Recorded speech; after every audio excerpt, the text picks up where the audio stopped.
الرحمن الرحيم الحمد لله رب العالمين والصلاة والسلام على أشرف الأنبياء والمرسلين وعلى آله وصحبه أجمعين سبحانك لا علم لنا إلا ما علمتنا إنك أنت العليم الحكيم رب اشرح لنا صدورنا ويسر لنا أمورنا واحلل عقدة من ألسنتنا يفقه أقوالنا ولا حول ولا قوة إلا بالله العلي العظيم ولا حول ولا قوة إلا بالله العلي العظيم ولا حول ولا قوة إلا بالله العلي العظيم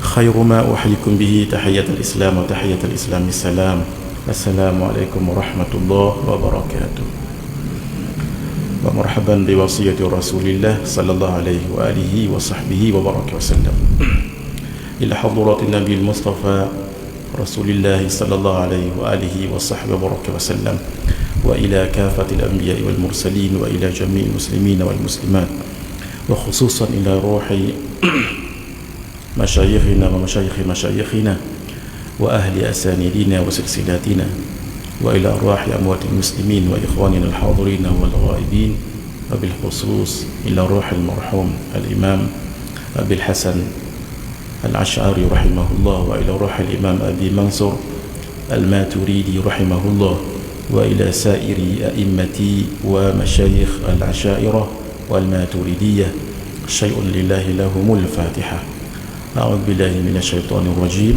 بسم الله الرحمن الرحيم الحمد لله رب العالمين الرحمن الرحيم مالك يوم الدين إياك نعبد وإياك نستعين اهدنا الصراط المستقيم صراط الذين أنعمت عليهم غير المغضوب عليهم ولا الضالين آمين. Alhamdulillah dapat sekali lagi bertemu untuk pengajian kitab Sifat 20 atau ringkasan Sifat 20. Syukran jazilan al-fadhil Ustaz Hafidh, ahli jawatan kawasan masjid, tuan imam, hadirin hadirat, para masyayikh, tuan-tuan guru, para habaib, para asatidzah, hadirin hadirat yang dirahmati Allah Azza wa Jalla. Malam ini terus sahaja pada muka surat 10.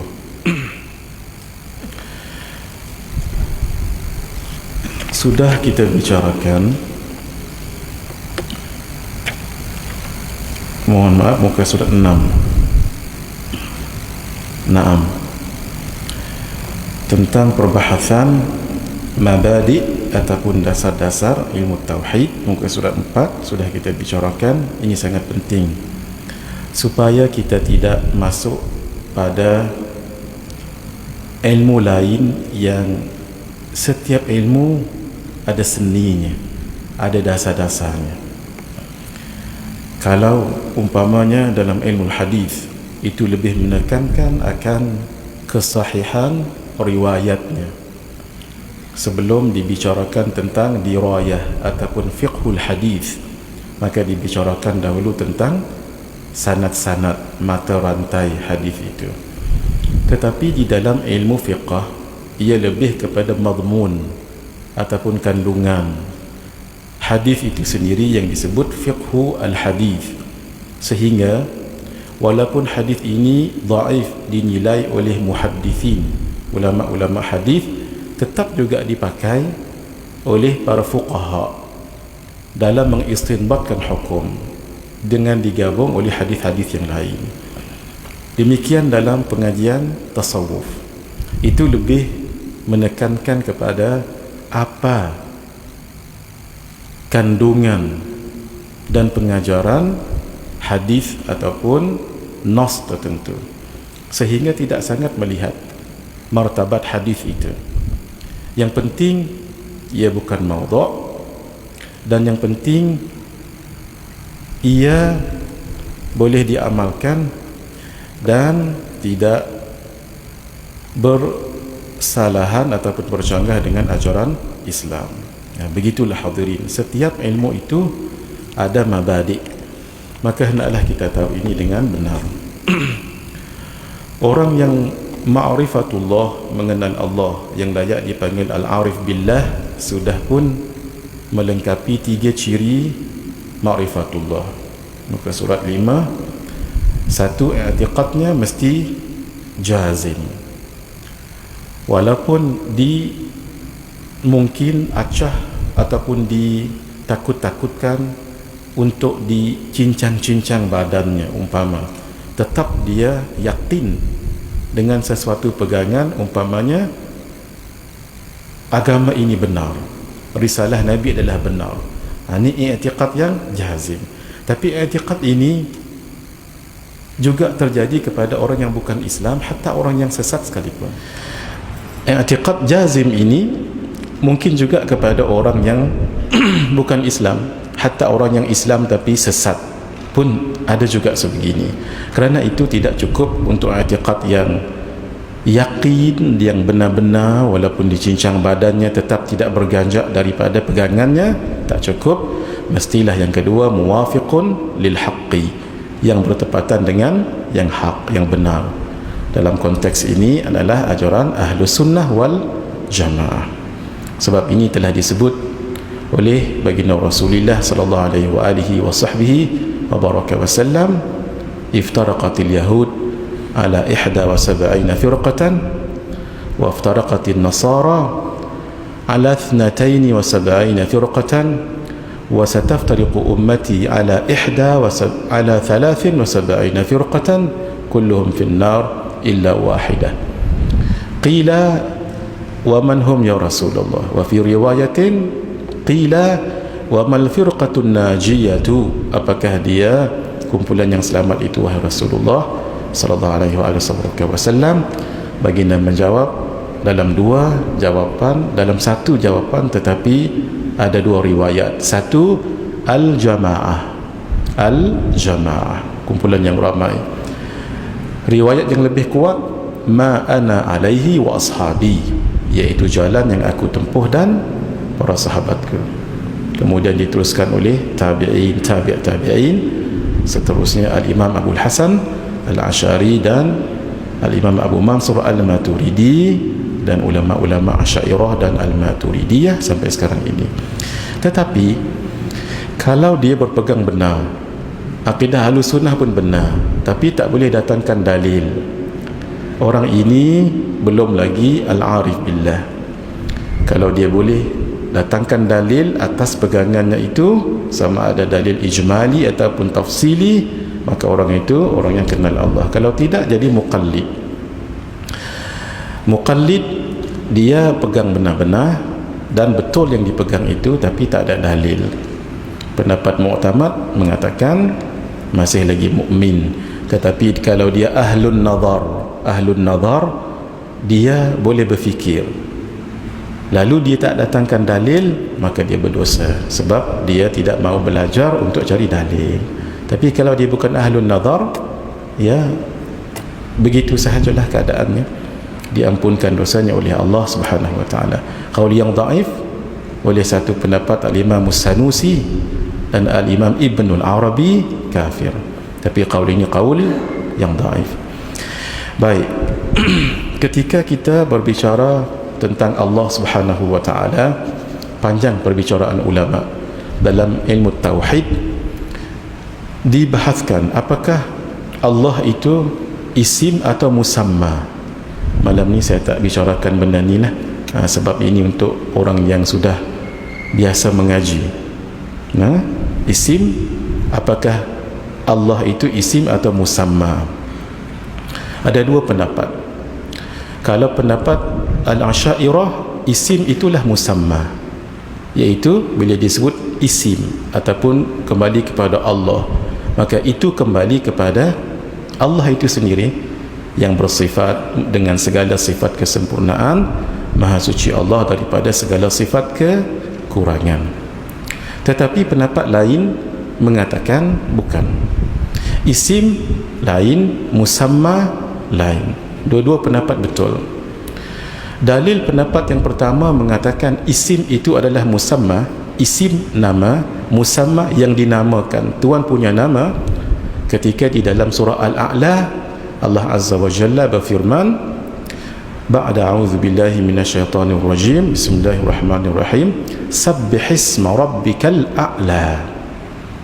Kalau di sini ada imam ataupun asatidah ustazah sekalipun, adik-adik pelajar yang menjadi imam, kalau baca ayat ini sunat waqaf, jangan diwasal. Selalu kita baca wasal, sabbihisma rabbikal a'la alladhi khalaqa fasawwa. Sunat kita waqaf, sebab bagi kesempatan untuk kita dapat pahala, kita menjawab tasbih. Sebab itu kalau Rasulullah sallallahu alaihi wasallam membaca sabbihisma rabbikal a'la, berhenti sebentar lalu dijawab subhana rabbiyal a'la, barulah alladhi khalaqa fasawwa, gitu nah, supaya dalam kita berbuat pahala, bertambah lagi pahala. Jadi sabbihisma rabbikal a'la asalnya adalah sabbih rabbakal a'la, sebab sabbihisma rabbika, sabbih ismi, isim, rabbik, isim itu, isim menunjukkan Rabb, jadi isim itulah sebenarnya Rabb. Sehingga walaupun ayat menyebut sabbihisma rabbika, sebutlah, tasbihlah dengan nama Tuhanmu, yang kita tasbihkan nama ke Tuhan, sudah pasti Tuhan, maksudnya mentasbih, mentanzihkan Allah, tidak serupa dengan makhluk.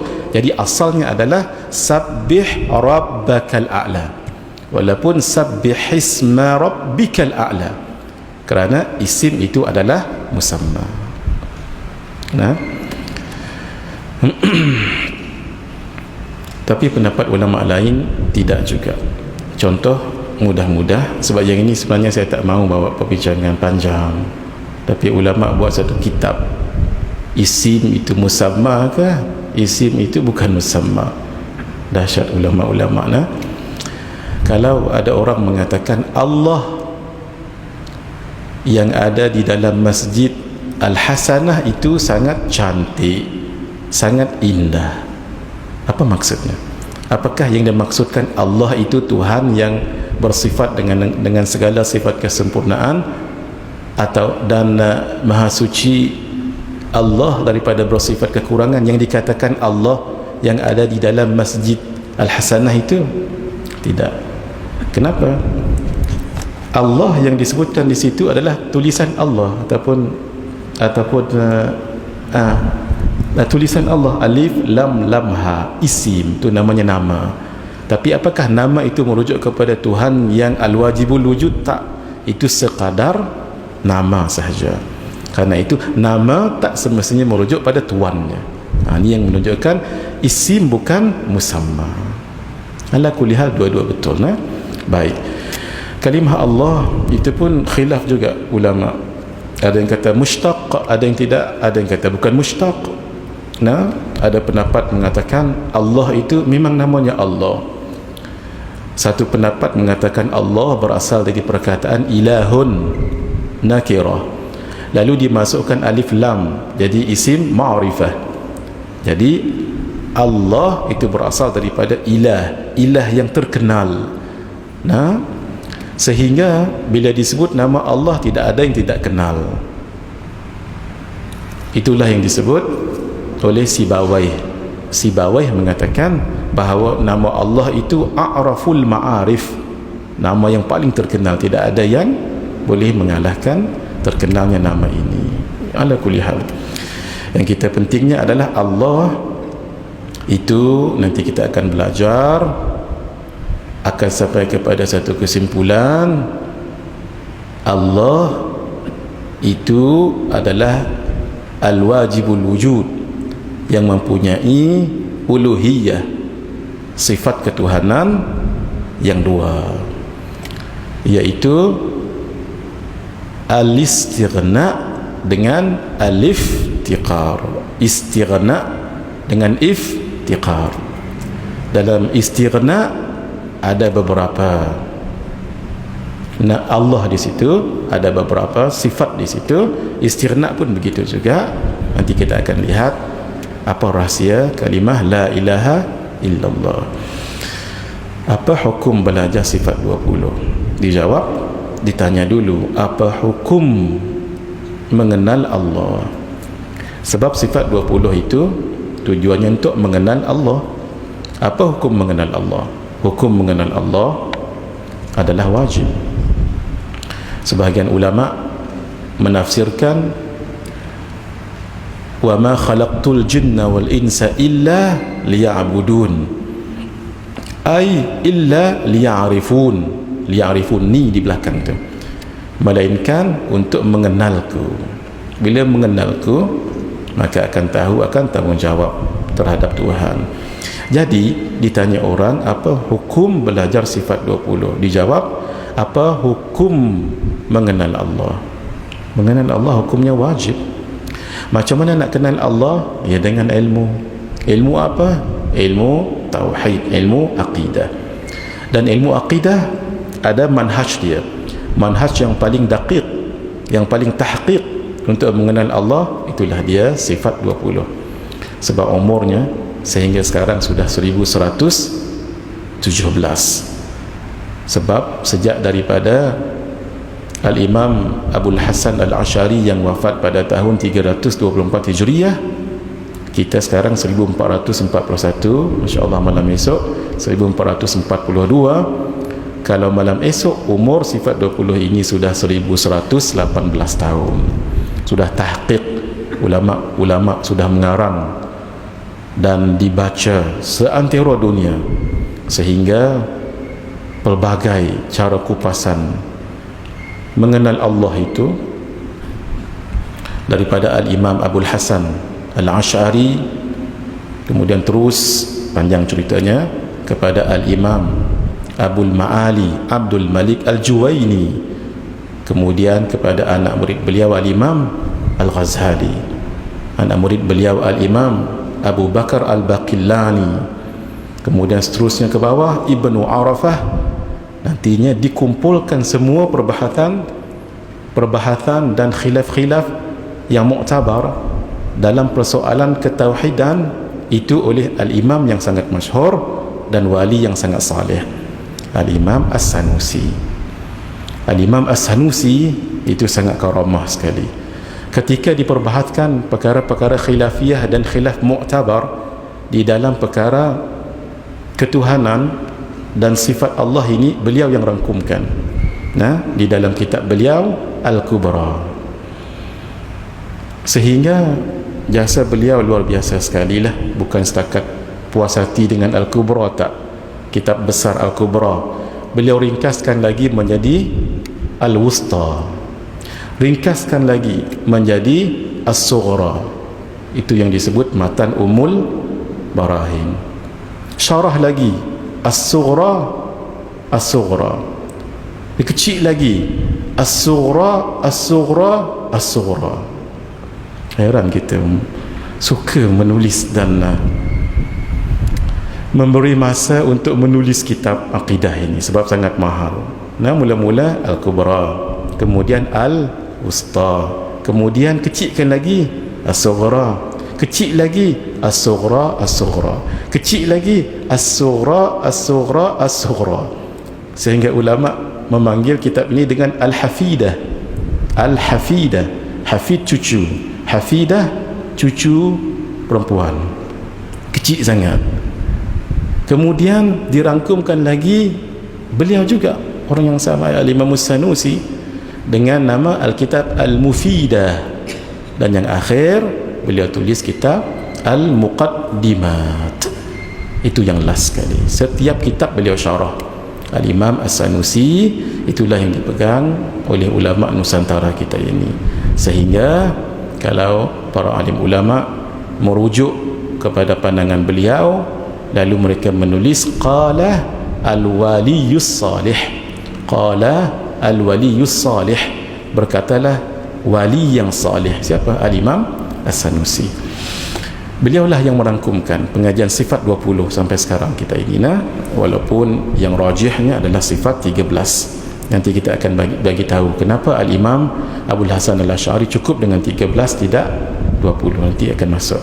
Jadi oleh kerana pengajian sifat 20 ini sudah dirintis oleh dua orang ulama agung, Al-Imam Abul Hasan Al-Asy'ari dengan Al-Imam Abu Mansur Al-Maturidi, walaupun khilaf nanti Al-Imam Abul Hasan Al-Asy'ari kata cukup 13, kemudian Al-Imam Abu Mansur Al-Maturidi mengatakan 20. Ada setiap, nanti kita belum masuk bahas lagi.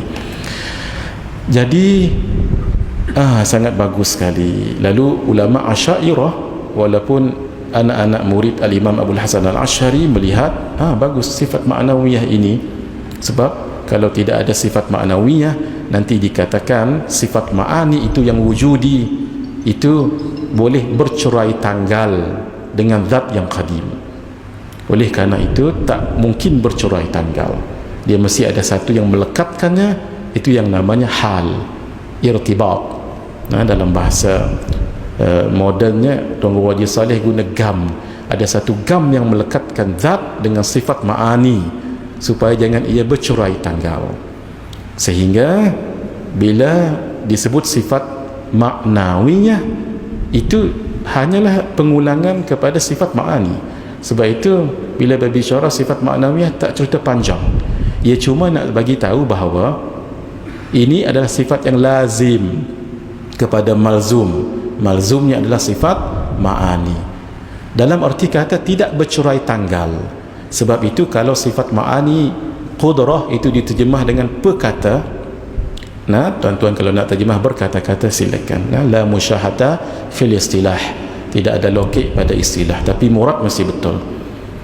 Ijtihad Pak Da'i ketika menterjemah perkata, beliau tidak mahu semabul, keliru dengan berkata-kata. Sebab kita ambil qudrah, ambil mudahlah sama. Pak Da'i ketika menterjemah sama, beliau tidak ikut cara orang lain. Sebab sebelumnya diterjemah sama itu dengan mendengar, walhal sama itu adalah sifat ma'ani. Sifat ma'ani itu wujudi. Kalau diterjemah dengan mendengar, itu bukan sifat, itu adalah af'al, perbuatan. Bila perbuatan dia masdari ataupun dia ta'alluq, terjemahnya mendengar. Kalau ia perbuatan masdari, ta'alluq ataupun samaratus sifah, dia tak jadi dah wujudi, dia akan jadi amrun i'tibari. Bila amrun i'tibari, maka tidak ada lagi lah fungsi ma'ani itu sebagai wujudi. Sebab itu beliau kata terjemahnya dengan per, walaupun terjemah nampak pelik tapi tepat. Nanti kita akan bicarakan ini. Sebab kalau belajar ta'alluq, dia mesti ada 3 rukun. Apa dia? Sifat ataupun muta'alliq. Yang kedua samaratus sifat ataupun ta'alluq sendiri. Barulah muta'allaq. Mesti ada 3 ini. Kalau tidak, tak jadi. Sebab itu kalau tak difahami ini dengan baik, nanti akan keliru nanti. Allah mendengar. Mendengar apa? Mendengar yang al-mawjudat. Al-Imam Abul Hasan Al-Asy'ari. Kalau Al-Imam Abu Mansur Al-Maturidi bukan saja al-mawjudat tapi al-masmu'at. Di sini nanti letaknya, apakah kalam Allah itu yang didengar oleh Nabi Musa, Nabi Muhammad sallallahu alaihi wasallam, kalam itu bersuara ataupun tidak. Di sini letak mahal perbincangannya nanti. Ala kulli hal, mengenal Allah itu hukumnya wajib. Maka nak kenal Allah mesti dengan jalan ilmu aqidah, manhaj yang paling benar dan teliti dan daqiq, sifat 20. Lalu apa hukum belajar sifat 20? Kaedah menyebut lil wasaili hukmul maqasid. Hukum kepada manhaj ataupun cara tangga itu ikut hukum tujuan. Tujuan mengenal Allah wajib kan? Maka belajar sifat 20 menjadi wajib. Solat itu wajib. Solat itu wajib. Tapi kalau tidak berwuduk, apakah sah solat? Tidak sah, maka berwuduk itu wajib. Begitu. Kalau ada orang tidak belajar sifat 20 pun, tidak belajar akidah pun, tapi dia kenal Allah, cukup. Sebab yang penting kenal Allah. Gitu nah. Seorang yang nak mengajar bahasa Inggeris di satu kampung sekolah rendah ataupun menengah, mesti wajib mengikuti kursus bahasa Inggeris. Tapi ada hamba Allah ini, dia dilahirkan di negeri di Amerika, has been there for years and years, dah jadi eloquent, bahasa Inggeris sudah jadi mother tongue dia. Dia tak belajar kursus pun tak apa. Sebab apa? Memang tujuan belajar kursus itu untuk boleh berbahasa Inggeris dan faham. Kan dia dah faham, terus saja. Sama, kalau ada orang yang mengenal Allah tanpa belajar sifat 20, ya silakan, kerana tujuan belajar sifat 20 mengenal Allah. Cuma ada tak orang macam tu? Kalau orang di Hasanah ada macam tu, malam esok kita tutup kelas. Nah, kalau tidak, kalau ada nadir jarang ya. Baik, hadis yang kita bacakan tadi 730 golongan pun sudah kita bicarakan juga. Baik, dari segi usuluddin, semua ulama 4 mazhab itu adalah daripada Ahlus Sunnah wal Jamaah. Yang ini tak ada dalam kitab lah, yang ini baru dibuat ni. Imam Maliki, kebanyakan ulama-ulamanya dan orang yang bermazhab Maliki adalah Asy'ariyah. Ada Hanafi, Maturidiyah. Orang Syafi'i, Asy'ariyah. Orang Hambali, Asy'ariyah juga. Kebenaran akidah Ahlussunnah wal Jamaah, saya tak ingat ni saya dah syarah belum kat sini ni. Sudah ke belum? Kalau belum saya syarahkan, kalau tidak kita laju je. Kita lajukan saja. Jangan risau hadirin yang kita nak belajar ni. Ini benar, betul, tepat. Al-Quran menyebutkan ketika turun ayat, ya ayyuhalladzina amanu may yartadda minkum an dinihi fasawfa ya'tillahu biqaumin yuhibbuhum wa yuhibbunah adillatin 'alal mu'minin wa 'izzatin 'alal kafirin yujahiduna fi sabilillah wa la yakhafuna lawmata la'im. Wahai orang yang beriman, siapa yang murtad di kalangan kamu, nanti Allah akan bangkitkan satu kaum, sifatnya yuhibbuhum, Allah mencintai mereka, wa yuhibbuna, dan mereka mencintai Allah.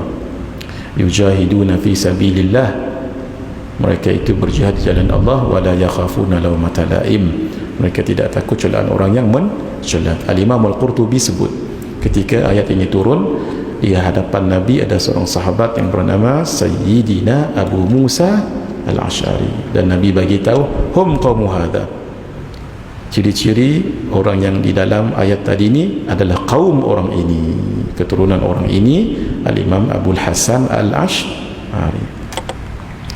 Dalam hadis Nabi pernah sebut, ini sebelum berlaku Nabi sebut tentang kota Konstantinopel nanti akan dibuka. La tuftahanna al-Qustantiniyah fala ni'mal amiru amiruha wa la ni'mal jaish dzalikal jaish. Pasti akan dibuka kota Konstantinopel. Sebaik-baik amir, tentera yang mengetuainya, sebaik-baik panglima yang mengetuainya, dan sebaik-baik tentera yang ikut. Siapa yang buka kota Konstantinopel? Sultan Muhammad Al-Fatih, dan beliau berakidah Ahlus Sunnah wal Jamaah. Ketika Sayyidina Abu Musa Al-Asy'ari datang, Nabi mengatakan hum minni wa ana minhum, mereka daripadaku dan aku daripada mereka. Satu pengakuan Nabi. Dan ulama sebut di dalam kitab Ittihaf As-Sadatil Muttaqin bi Syarh Ihya Ulumuddin, Syekh Murtada Az-Zabidi, beliau menyebutkan ketika diitlaqkan Ahlus Sunnati wal Jamaah, idza utliqa Ahlus Sunnati wal Jamaah fal muradu bihim al-Asy'ariyah wal Maturidiyah. Ketika diitlaqkan, disebut istilah Ahlus Sunnah wal Jamaah, maka yang dimaksudkan dengan mereka itu adalah ulama-ulama Asy'ariyah dan pengikut mereka, dan ulama-ulama Al-Maturidiyah dan pengikut mereka. Fatwa daripada Mesir. Dulu Makkah adalah qiblatu al-alam wa qiblatu salah. Makkah dulu adalah qiblah solah, pasti kerana ada Kaabah di situ, dan juga qiblatul alam, qiblat ilmu. Orang semua datang ke situ. Guru-guru kita yang dulu-dululah, zaman dulu, semua belajar di Makkah. Tapi selepas itu tidak ada lagi sejak kejatuhan Empayar Uthmaniyah. Lalu beralihlah qiblatul alam di Mesir, especially di University Al-Azhar sampai sekarang. Fatwa daripada Al-Azhar dalam fatwa Darul Ifta Al-Masriyah menyebutkan wa aqidatul Azhar Al-Sharif hiya al-aqidatul Asy'ariyah wa hiya aqidatu ahli sunnati wal jamaah. Aqidah ulama Al-Azhar Al-Sharif daripada dulu sampai sekarang adalah aqidah Al-Asy'ariyah, dan ia adalah aqidah Ahlus Sunnah wal Jamaah. Wasadatul Asy'ariyah radhiyallahu ta'ala anhum wa ardahum hum jumhurul ulama minal ummah. Tokoh-tokoh ulama Al-Asy'ariyah, semoga Allah meridai mereka dan dia juga redha kepada mereka. Ini namanya jumlah du'aiyah khabariyah lafzan, insya'iyah maknan.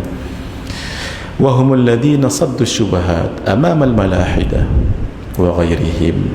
Mereka lah yang berpegang, mereka lah yang menentang syubhat-syubhat yang ditimbulkan oleh golongan atheist dan selain mereka. Wa humul ladzina iltazamu bi kitabillahi wa sunnati sayyidina Rasulillah sallallahu alaihi wa alihi wasallam ibrat tarikh. Mereka lah yang berpegang dengan ajaran Al-Quran dan sunnah penghulu kita Nabi Muhammad sallallahu alaihi wa alihi wasallam sepanjang sejarah Islam. Ini ambil perhatian. Wa man kaffarahum aw fassaqahum yukhsha alaihi fi dini. Sesiapa yang mengkafirkan Al-Asy'ariyah, naudzubillah, atau menghukum fasik terhadap mereka, ulama-ulama Asy'ariyah, jaga akidah itu, akidah orang itu dalam bahaya. Nak kata kafir tidak terus, tetapi kalau ya mengkafirkan itu jatuh kafir. Man qala li akhihi ya kafir faqad ba'a biha ayyuhuma. Siapa yang mengatakan kepada saudaranya wahai si kafir, jatuh kepada orang sama ada yang mengatakannya ataupun yang dikatakannya. Syair ini nanti kita kongsikan. Syair ini ketika Sultan Salahuddin Al-Ayyubi conquer Bait Al-Muqaddas Palestine, pada zaman itu ada seorang syekh yang sangat alim, Al-Imam Muhammad Hibbatullah Al-Barmaqi. Beliau menulis nazam aqidah ini dan dibagikan kepada Sultan Salahuddin Al-Ayyubi, dan Sultan Salahuddin Al-Ayyubi bila baca, oh bagus sangat ni akidah ni, akidah tanzih, membersihkan Allah daripada makhluk. Lalu beliau perintahkan semua masjid di bawah jajahan Syam, Syria, Lebanon, Jordan, Palestin, setiap pagi akan ada orang naik di menarah tempat atas dan melantunkan syair ini panjang. Akhirnya syair ini, nazam ini terkenal dengan Al-Aqidah As-Salahiyah. Asalnya ditulis oleh Syekh Muhammad Hibatullah Al-Barmaki. Lalu dibaca. Yang ni bagus ni hadirin, kalau boleh hafal. Kalau ada anak-anak cucu ke, suruh mereka hafal ni, atuk bagi 10 riyal. Ini. Tapi kalau boleh jangan cucu saja, atuk pun apa juga. Supaya kalau cucu silap, atuk boleh tegur. Wasani'ul alami la yahwihi qutrun ta'ala Allahu an tashbihi qad kana mawjudan wala makana wa hukmuhu al-ana ala ma kana subhanahu jalla 'anil makani wa 'azza an taghayyur az-zamani qad ghala wa zada fil ghuluwi man khassahu bi jihatil uluwi wa hasara as-sani'a fi as-sama'i wal 'arshu fawqa al-ma'i wa athbatu li dhatihi at-tahayyuza qad dhalla dhu tashbihi fima jawaza. Nanti bila masuk syarah sifat mukhalafatuhu lil hawadith, kita akan bicarakan ini lah. Baik, ini kemudian saja, tapi bagus dihafal. Al-Imam Abu Hasan Al-Asy'ari dan Imam Abu Mansur Al-Maturidi, ceritanya panjang keduanya, rahimahumullahu rahmatan wasi'ah. Sifat 20 yang kita nak belajar ini, kita kena tahu dulu tentang sifat Allah. Sifat Allah ada dua. Satu, sifat az-zat. Sifat ini membicarakan tentang zat. Zat itu namanya Allah. Gitu ya. Sifat tadi membicarakan tentang zat. Zat itu namanya Allah. Ada satu lagi sifat, namanya sifat af'al. Sifat af'al ini bukan membicarakan tentang zat, tapi membicarakan apa yang dibuat oleh zat itu. Af'al namanya. Jadi sifat zat, itulah yang kita belajar ni. Sifat 20. Dia sebenarnya bukan 20 saja ya. 20 ini dipanggil ummahatus sifat, induk, mak, major kepada sifat-sifat yang lain. Lebih, dia bukan 20 saja, tapi 20 ini yang induknya tu. Faham 20 sifat, yang lain akan faham. Sifat 20 daripada wujud, qidam, baqa, mukhalafatuhu ta'ala lil hawadith, kita ambil yang masyhur saya sampai 20. Itulah yang namanya sifat zat. Sifat ini yang Allah bersifat dengannya, tetapi Allah tidak bersifat dengan lawannya. Jadi faham tak elok? Allah bersifat dengan 20 sifat ini, tetapi tidak bersifat dengan lawannya. Contoh, kalau qudrah lawannya apa? Lawannya ajaz, lemah. Maka Allah bersifat dengan qudrah, tidak bersifat dengan lemah. Kenapa? Sebab lawannya adalah mustahil. Lawan ataupun menafikan sifat ini, dia jadi mustahil. Beza dengan sifat af'al, menafikannya ataupun lawannya tidak mustahil. Kita akan lihat sekejap lagi. Faham ini dulu, sifat zat dulu. Yang kita pelajari 20 sifat itu. Sama, sifat pendengar.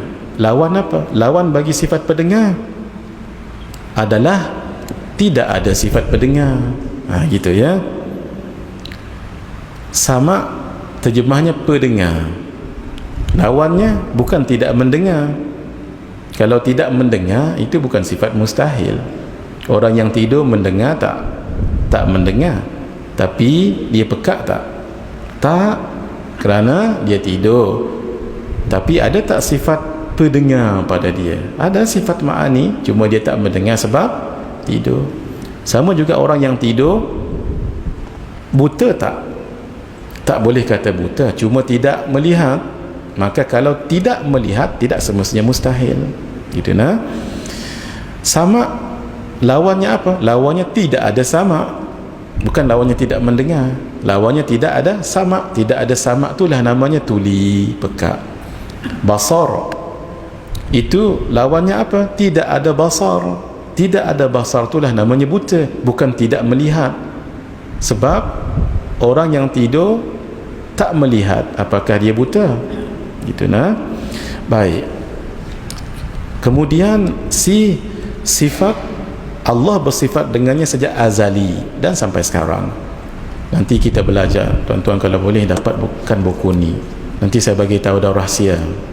Bukan rahsia suruh beli tak. Rahsia, kalau tuan-tuan kuasai 2 waktu itu, belajar ta'alluq, insya-Allah senang.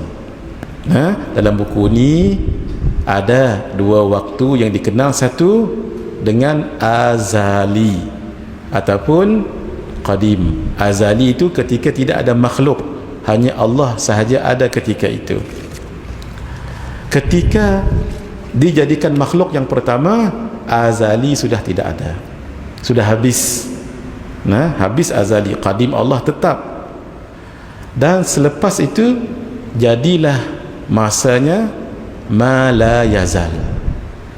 Istilah namanya ma la yazal, ataupun nama lain hadith, nama lain imkan. Ini mesti diketahui.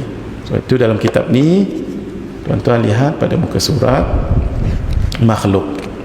Mari kita lihat muka surat makhluk, muka surat 18. Ini sangat penting sekali. Kalau boleh biar mimpi muka surat 18, kalau boleh, daripada mimpi hantu, mimpi katak, baik mimpi qadim dengan azali, hadis ataupun imkan. Nah, ini hafal elok-elok hadirin. InsyaAllah pengalaman kita mengajar sifat 20, siapa yang boleh kuasai diagram ini, insyaAllah. Saya bagi contoh supaya tuan-tuan nampak apa yang saya sebut. Malam ini malam Selasa, malam Rabu lah ya, zahirnya kita berada di sini sejak pukul 9, sejak pukul 9.20 tadi. Saya akan berhenti 10.20 insya-Allah. Kita berkumpul di sini pada malam ini pada tarikh 18 hari bulan ni 2020 ini, bulan 8 kan, zahirnya sekarang. Nah, sebenarnya Allah sudah tentukan kita berada di sini. Bila Allah tentukan tu? Qadim. Dengan sifat apa Allah tentukan? Dengan sifat iradah. Maka Allah sudah tentukan saya hadir, tuan-tuan hadir pada malam ini. Allah tentukan dengan sifat iradah dalam ta'alluq tanjizi qadim. Sebab itu penting tengok yang warna hijau ni, muka surat 18. Qadim, di situ letaknya takdir, perlaksanaan ke atas takdir. Sekarang kita berkumpul di sini, dikumpulkan oleh Allah dengan sifat qudrahnya, mengikut iradahnya. Sebab itu qudrah dengan iradah dia tak boleh berpisah.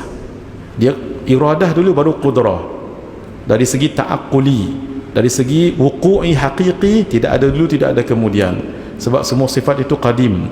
Tapi ta'aqquli dari segi logiknya, logically iradah dulu, sebab iradah menentukan, lalu diexecute, dilaksanakan oleh qudrah mengikut muwafaqah iradah. Bila dikumpulkan kita sekarang, berkumpul tak kita sekarang? Berkumpul, tu namanya tanjizi. Bila berkumpul hadis, ini yang namanya kita berkumpul di sini, dikumpulkan oleh Allah dengan sifat iradahnya dalam ta'alluq tanjizi qadim ke hadis. Sebab itu pentingnya warna merah ni, muka surat 18. Nanti saya sampai kat sini, saya slow sedikit sebab yang ini sangat penting. Tuan-tuan hafal yang 18 ni, insya-Allah nanti belajar ta'alluq, sebut sahaja suluhi qadim, suluhi qadim, tanjizi qadim, tanjizi hadis, akan nampak. Nah, tapi kena hafal yang hijau dengan yang merah. Baik, mari kita terus, takut lambat ya. Allah sudah bersifat dengan segala sifat, 20 sifat itu bila tu? Qadim. Sekarang Allah bersifat tak? Naam. Waktu ni apa namanya? 3 namanya. 1 hadis. Mari kita kembali muka surat 18. Waktu sekarang kita ni hadis pun ya dipanggil, imkan pun ya. Satu lagi tulis kat situ, boleh tambah ya, ma la yazal, macam yang saya tulis tu, ma la yazal, ma la yazal, ma lam yazal pun tak apa nah, tapi biasa dia sebut ma la yazal. Baik, nah sekarang penting, setelah kita tahu yang 20 sifat itulah sifat zat, sifat af'al yang mana? Satu je yang kita belajar, sifat jaiz. Apa sifat jaiz? Sifat harus Allah tu. Apa dia? Fi'lu kulli mumkinin aw tarkuhu. Fi'lu, Allah melakukan, kulli ke atas setiap, mumkin makhluk, aw tarkuhu ataupun Allah tak lakukan. Di sini difahami bukan saja lakukan, ini melakukan tu. Difahami dengan apapun perbuatan Allah, menjadikan, mematikan, memberi, mengambil, mengurniakan, menghalang, memberi manfaat, mendatangkan mudarat, mengurniakan kebahagiaan, dan semuanya itu ada pada sifat jaiz. Satu tu je. Nah, sifat ini namanya sifat harus. Ini lain daripada 20 sifat yang kita belajar tu. Allah bersifat ini dan bersifat lawannya. Kalau sifat zat, Allah bersifat dengan sifat zat tapi tak bersifat dengan lawannya. Contoh, sifat zat ilmu, lawan bagi ilmu jahil. Apakah Allah bersifat ilmu dan bersifat jahil? Tidak. Beza dengan af'al, ni perbuatannya. Allah memberi, lawannya tak beri, dan Allah tak beri. Boleh, dua-dua boleh. Allah ihya, menghidupkan, lawan hidup apa? Bukan lawan hidup, lawan menghidupkannya. Lawan menghidup adalah mematikan. Itu kan lawan. Allah bersifat dengan dua-dua. Allah menghidupkan, boleh Allah mematikan. Itu yang kata tadi. Kalau sifat zat, lawan baginya mustahil atas Allah. Nah, tapi kalau sifat af'al, lawannya tak mustahil atas Allah. Allah bersifat dengannya dan lawannya. Tapi kalau sifat zat, Allah bersifat dengan sifat zat, tidak lawannya. Ini daqiq hadirin, ini daqiq. Bila kita tahu ini, insya-Allah yang lain akan mudah. Tetapi dalam waktu dan keadaan yang berbeza. Contoh, Allah menghidupkan, apa lawan menghidupkan, mematikan? Harus tak bagi Allah? Harus. Maka sifat ini sifat af'al. Nah, Allah memberi rezeki. Apa lawan bagi lawan memberi rezeki? Tak bagi rezeki. Menahan rezeki, boleh tak Allah tahan rezeki? Boleh. Nah, Allah memberi manfaat, lawannya mendatangkan mudarat, boleh tak? Boleh. Allah bersifat dengannya dan lawannya. Dan kadang-kadang berlaku pada seseorang. Contoh, Allah bagi dia harta, tapi Allah tak bagi dia ilmu. Dalam masa yang sama. Tak pun Allah tak bagi dia harta sekarang. Selepas sebulan Allah bagi dia harta, boleh. Allah bagi dia ilmu, tapi Allah tak bagi dia ketakwaan, boleh. Dua-dua sifat tu siapa yang buat tu? Allah. Nah, kerana itu sifat ini Allah bersifat dengan hadith sekarang ini. Sebab Allah nak kurniakan pada siapa? Makhluk tidak ada ketika qadim. Makhluk ada ketika sekarang. Allah menghidupkan makhluk, manusialah. Manusia sudah ada ketika qadim, tak? Sebab itu perbuatan menghidupkan itu bila? Hadis. Sebab itu ia berlaku ketika hadis yang disebut dengan imkan ataupun hadis ataupun ma la yazal atau man lam yazal. Baik, untuk lebih jelas di sini. Ini tak ada dalam kitab. Ini baru buat pukul 6 tadi ni. Ini yang kita mengaji sifat wajib bagi Allah 20, sifat mustahil atas Allah. Ni selalu kami mengaji, kita ingatkan hadirin juga ya, tuan-tuan puan-puan yang dah tahu, alhamdulillah. Kita kena sensitif sedikit guna perkataan ni. Kata guru kami, kalau guna wajib bagi Allah, kalau mustahil atas Allah, kalau harus bagi Allah. Sebab tu kita guna mustahil atas Allah, lawan 20 tadi tu. Harusnya satu je. Jadi kerana itu yang 20 sifat ini, yang ni, inilah namanya sifat apa? Sifat dzat. Yang satu tu, itulah namanya sifat af'al. Ni tak ada dalam kitab. Silakan ambil hadirin sebab kita nak beralih ke tempat lain pula. Selesailah perbahasan tentang sifat zat dan sifat af'al bagi Allah. Kita ulang balik. Sifat zat Allah itu 20 sifat. Sifat af'al Allah itu berapa?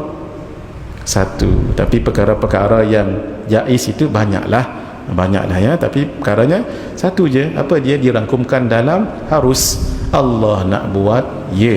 Allah tak buat, terpulang bagi Allah. Allah mengutuskan para nabi, terpulang. Allah tak utuskan, tidak ada yang mewajibkan Allah. Orang yang berbuat amal harus bagi Allah bagi pahala, harus juga dia dapat dosa sebab dia riak, begitu ya. Baik, sekarang setelah kita tahu ini, Maka kita berpindah pada tajuk cara mengetahui dan beriman dengan sifat-sifat Allah. Ada dua. Satu ijmali, ijmal pun ia juga. Yang kedua tafsili, tafsil pun boleh dipakai juga. Baik, muka surat apa? 9. Masya Allah, muka surat 9. Baik, secara ijmali hendaklah kita tahu dan beriman bahawa Allah bersifat dengan segala sifat kesempurnaan, namanya kamalat. Berapa banyak segala tu tak terhitung lah tu ya. Tapi pada masa yang sama Maha Suci Allah daripada bersifat dengan segala sifat kekurangan. Berapa banyak yang tak layak bagi Allah tu? Banyak sangatlah. Cukuplah kita secara general macam tu. Itulah namanya ijmali. Tetapi ada tetapi tu, wajib kata Imam As-Sanusi untuk kita beriman dan kita tahu Allah bersifat dengan 20 sifat wajib. Bukan jangan mustahil yang wajib. Pada masa yang sama tak mungkinlah Maha Suci Allah bersifat daripada bersifat dengan yang lawannya 20. Bila dah bagi number tu spesifik namanya. Bila spesifik tu namanya tafsili. Boleh kita? Macam mana cara beriman tadi? Ada dua. Maaf, kita tutupkan dulu. Baik, yang pertama sekali ijmali. Apa dia? Dua. Saya beriman dan tahu Allah punya seluruh sifat kesempurnaan. Pada masa yang sama tak mungkinlah, mustahillah, maha sucilah Allah bersifat dengan segala sifat kekurangan. Tu namanya tadi cara beriman dan tahu begitu. Apa namanya? Cara ijmali atau ijmal. Boleh juga dua-dua tu. Tapi bila dah sebut spesifik, saya tahu dan saya beriman Allah punya 20 sifat yang wajib, dan pada masa yang sama saya tahu dan saya beriman tak mungkin Allah bersifat dengan 20 sifat mustahil. Itu namanya apa? Tafsili atau tafsil. Kerana itu Allah adalah nama. Bagi zat, muka surat 10. Allah adalah nama bagi zat. Zat itu bersifat, supaya kita nak bezakan diri daripada orang Mu'tazilah. Allah adalah zat yang bersifat apa? Dengan semua sifat kamalat, kesempurnaan. Itu namanya ijmali. Dan bersifat Allah dengan 20 sifat yang wajib specifically, itu namanya tafsili. Dan tak mungkinlah Allah bersifat dengan semua sifat kekurangan, itu namanya ijmali. Iaitu 20 sifat, itu namanya tafsili. Inilah yang disebut oleh Al-Imam As-Sanusi dalam Matan Ummul Barahin, muka surat 11. Wa yajibu ala kulli mukallafin syara'an ay ya'rifa ma yajibu fi haqqi maulana jalla wa azza wa ma yastahil wa ma yajuz, wa kadha yajibu alaihi ay ya'rifa mithla dhalika fi haqqi rusuli alaihi wassalatu wassalam. Dan wajib ke atas, ini kalau mengaji sifat 20, wajib ke atas, tu namanya wajib syara'. Wajib ke atas setiap mukallaf. Mukallaf 4. 1 baligh, 2 aqil, 3 sampai seruan Islam, 4 mesti selamat panca inderanya dan pendengarannya. Kalau daripada kecil dia buta dan dia pekak, dia bukan orang mukallaf lah. Sebab kita nak ajar dia tak boleh nak lihat. Kita nak suruh dia dengar, dia tak dengar, dia pekak, maaf ya, tuli. Ketika sejak lahir, maka bukan mukallaf lah dia. Tapi ketika dia baligh, sempat dia melihat ataupun sempat dia mendengar, tiba-tiba aksiden, umur 40 tahun matanya buta, maka wajib. Sebab dia sempat melalui zaman melihat, gitu ya. Secara syarak, kalau Mu'tazilah secara akal, untuk mengetahui apa yang wajib pada hak Allah kita Azza wa Jalla. Tuan-tuan kalau nak tahu arti Azza wa Jalla, mesti hafal syair yang tadi tu. Wa azza anta taghayyur wa sani'ul alami la yahwihi quturun ta'ala Allah ta'ala. Kan kita sebut Allah Ta'ala, ta'ala Allahu an tashbihi qad kana mawjudan wala makana wa hukmuhu al-ana ala makana. Subhana, kan kita sebut subhanallah, subhanahu jalla anil makani, wa azza, tu yang sebut azza wa jalla tu, wa azza an taghayyuriz zamani. Naam. Wa ma yastahilu, dan apa yang harus atas, apa yang mustahil atasnya atas Allah, dan apa yang harus baginya bagi Allah. Dan begitu juga wajib ke atasnya, iaitu mukallaf, untuk mengetahui seperti itu juga, iaitu apa yang wajib, apa yang mustahil, dan apa yang harus pada hak Rasul. Barulah lengkap asyhadu an la ilaha illallah wa asyhadu anna Muhammadan Rasulullah. Baik, mari kita lihat sedikit. Ni tak ada dalam kitab, tapi ini penting diketahui supaya kita tidak semabul ataupun keliru dengan istilah. Kalau wajib ke atas setiap mukmin untuk mengetahui dan beriman bahawa wajib bagi Allah bersifat dengan qudrah, ini jangan keliru. Nah, bila disebut wajib ke atas, ini adalah wajib syarak. Apa maksud? Mesti tahu dan mesti beriman bahawa dapat pahala. Kalau tak tahu dan tak beriman, dosa. Tu ya, ma yuthabu fa'iluhu wa yu'aqibu tarikuhu. Sesuatu yang buat dapat pahala, tahu dan beriman dapat pahala. Kalau ditinggalkan berdosa, tak tahu dan tak beriman berdosa. Tapi jangan lupa wajib yang kedua tu tak ada kena-mengena dengan wajib ini. Bahawa wajib bagi Allah bersifat dengan qudrah, berkuasa. Wajib ni bukanlah maksudnya kalau Allah bersifat dengan qudrah, Allah dapat pahala.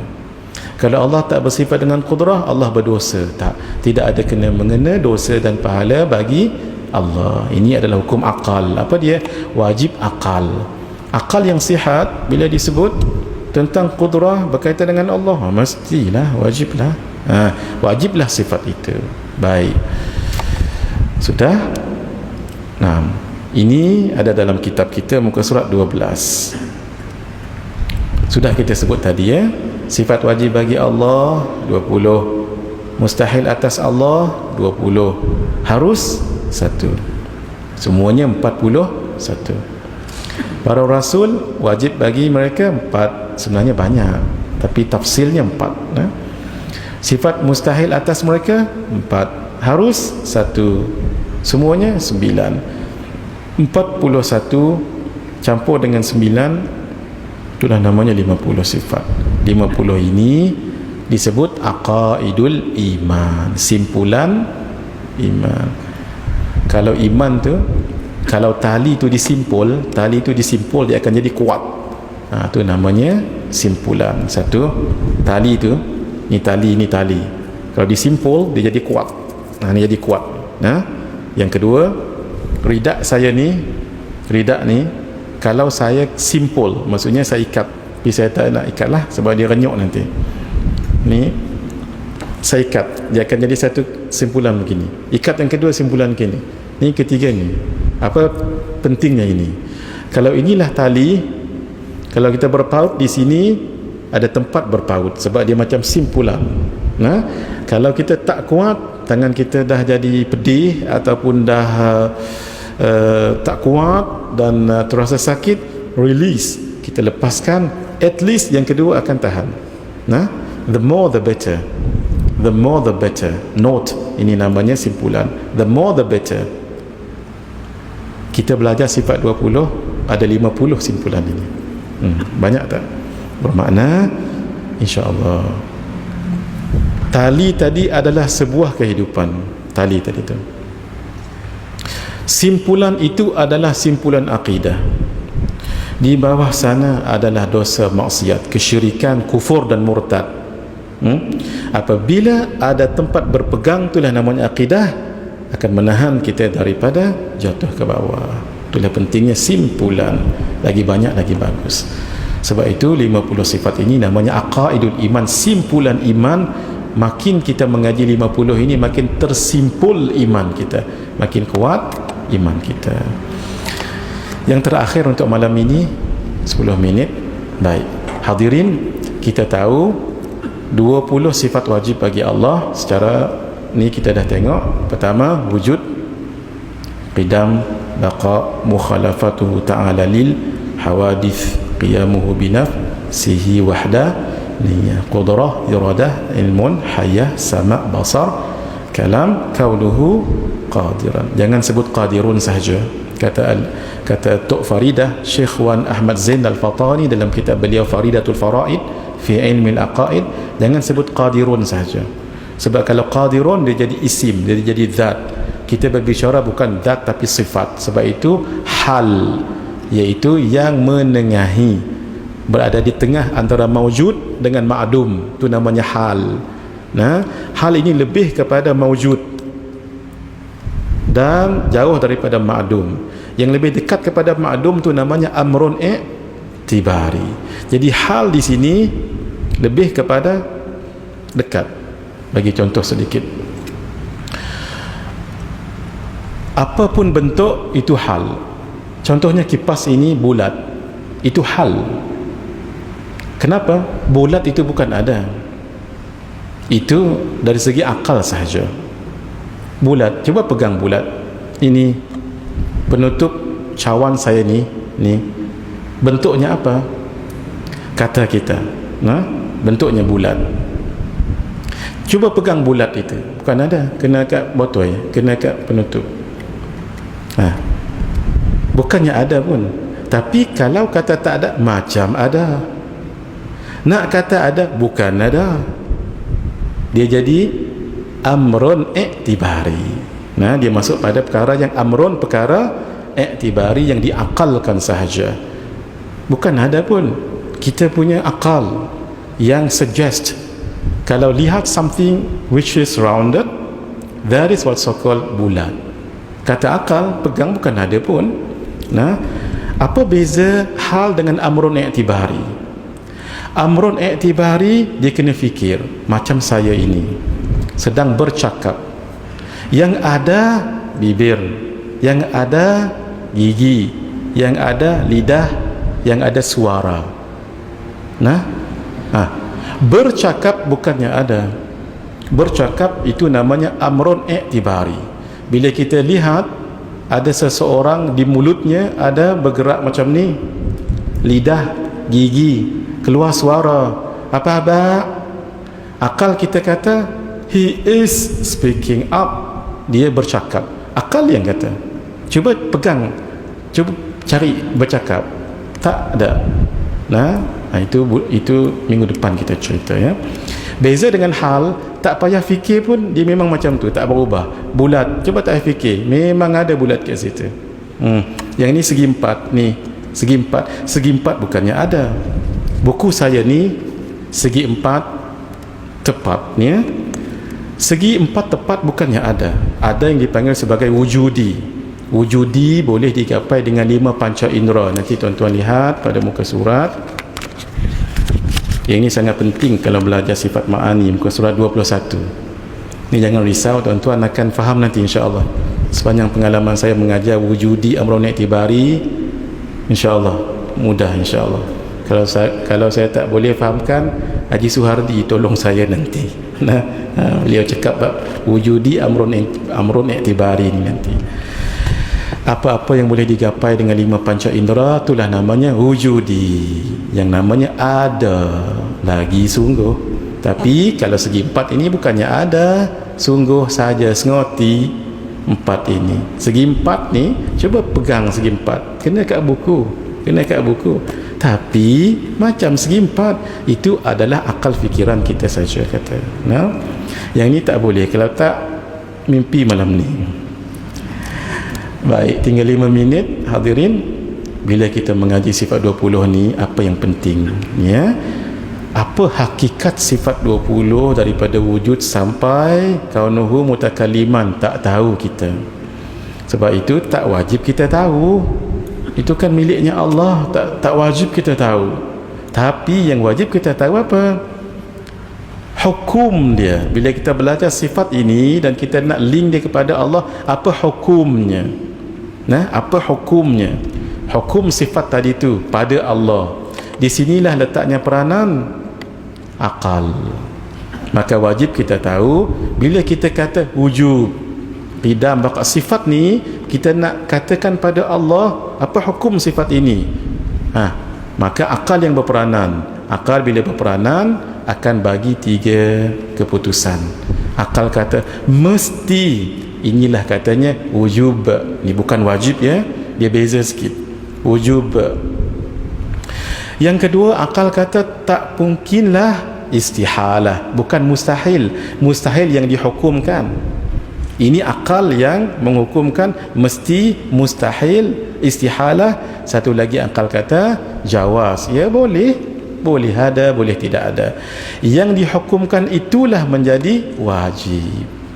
Nah, akal kata sifat qudrah pada Allah, akal kata wujub, mesti, maka qudrah itu jadi wajib kerana dihukumkan oleh akal. Sebab itu sebahagian kitab kata begini, hukum akal 3: wujub, mesti, istihalah, mustahil, dan jawaz, boleh jadi.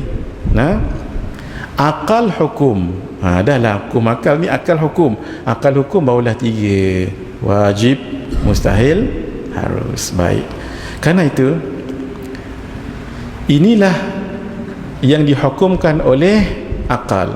Sifat 20 tadi dengan akal yang sihat ya, dengan akal yang sihat, kalau kita nak letak dalam timbangan akal, sifat 20 daripada wujud, kalau kita nak letak pada Allah, apa akal kata?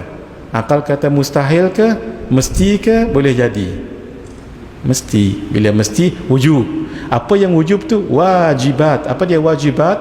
Sifat-sifat wajib yang banyak tu. Sebab itu di sirah dia adalah jamak, sebab dia 20 sifat. Wajibun 1, wajibani 2, wajibat, sifat-sifat yang wajib. Akal, wahai akal, hukumkan sifat ini kepada Allah. Akal kata mesti, mestilah sifat-sifat ini pada Allah, wujubul wajibat. Yang mustahil 20 di sini ni lemah, tidak tahu, tidak kuat dan sebagainya. Akal kata tak mungkin, istihalah. Apa yang istihalah tu? Yang mustahilat, istihalatul mustahilat. Itulah yang sebenar-benarnya kita belajar sifat 20. Itulah kesimpulannya. Kalau sampai ke sini bermakna bolehlah kita khatam kitab. Inilah dia kesimpulan belajar sifat 20. Kalau sampai kat sini, apa dia? Kita ambil yang Allah dulu ya, yang Allah dulu, yang Rasul kemudian. Allah ada 20 sifat yang wajib. Bila disebut wajib tu kan banyak jamak, jadi wajibat. Akal akan hukum apa? Wujub. Dia akan jadi wujubul wajibat. Mustahil atas Allah berapa sifat? 20 sifat ya, secara tafsil. Akal kata lemah, tidak kuat, tidak tahu. Itu apa akal kata pada Allah? Tak mungkinlah, tak mungkinlah. Itu kata akal istihalah. Maka yang mustahilat ini istihalatul mustahilat. Perkara-perkara yang harus Allah memberi rezeki, tak bagi rezeki. Allah menghidupkan, Allah mematikan. Allah mengurniakan, Allah menahan. Kan banyak tu. Tu jadinya jaizat. Akal kata ya harus pada Allah, jawaz, jawazul jaizat. Boleh? Ini kesimpulan kita belajar malam ni. Inilah dia wujubul wajibat. Wujub mestilah, al-wajibat sifat-sifat 20 tadi tu. Kalau ditanya orang sifat 20 tadi sifat zat ke sifat af'al? Sifat zat. Sifat af'al tu sifat apa? Yang harus tadi tu. Yang mustahil 20 tadi kan. Akal kata tak mungkin, istihalah, istihalatul mustahilat, dan jawazul. Kenapa? Ini yang last. Berapa kali last dah ni? Ini last betul-betul ni kesimpulannya. Tuan-tuan tengok, kalau kita nak buat kesimpulan beriman, jaga-jaga. Aku beriman, beriktikad bahawa Allah mempunyai 20 sifat yang wajib. Ni betul tak? Betul? Betul? Kemudian kita kata aku beriman atau beriktikad bahawa Allah mempunyai 20 sifat mustahil. Betul tak ni? Tak betul. Sebab bagaimana mungkin kita kata Allah ada sifat mustahil? Apa tujuan kita belajar sifat mustahil? Untuk dihindari, bukan untuk diimani. Sama juga kita belajar perkara yang membatalkan solat. Nak buat tak? Kalau dibuat batal.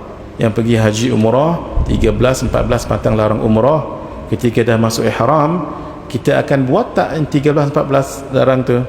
Tidak. Kalau tak potong kambing seekor, kita belajar untuk hindari. Sama, sifat mustahil bukan untuk diimani Allah bersifat dengannya, tak, malah Allah tidak bersifat dengannya. Itu yang namanya istihalatul mustahilat. Nah, dan Allah ada satu sifat harus, itu betul. Jadi yang tak betul tadi tu, macam mana nak betulkan?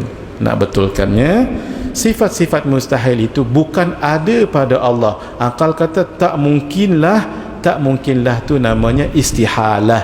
Yang 20 mustahil itu kerana dia jamak jadi mustahilat, maka digabung jadi istihalatul mustahilah. Boleh ya? Sama-sama kita ingat ni dulu. Sama-sama kita hadirin.